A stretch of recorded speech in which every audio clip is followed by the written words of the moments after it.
Welcome back to A Minute with Alan. This is about book writing.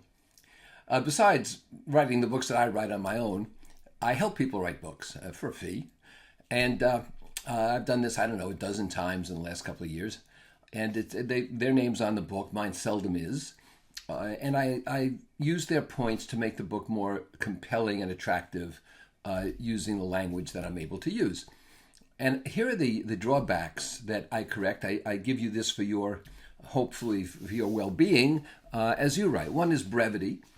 People keep making the same point and they're not brief enough. And one of the reasons for that is they don't use enough examples. And when you have an example or what I call social proof, then you're able to skip ahead because you don't have to take 1,000 words to give one picture or 1,000 pictures to give one case of social proof. There's also the use of metaphors, that is, the lack of same.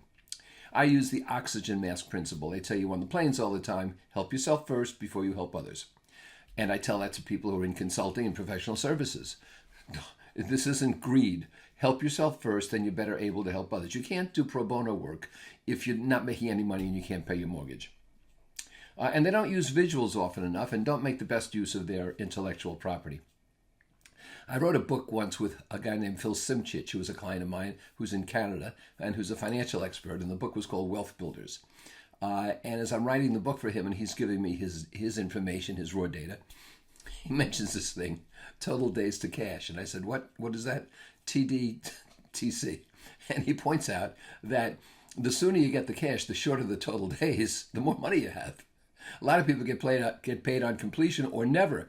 Well, in my case, I always get paid in advance, so my total days to cash is negative. And I said, my God, you got something here. We ought to put a visual in about this, and we did. And so, I'll say this in conclusion. Don't think it's so hard to write a first book, because every one of us who have written a lot of books had a first book. I hope this advice helps.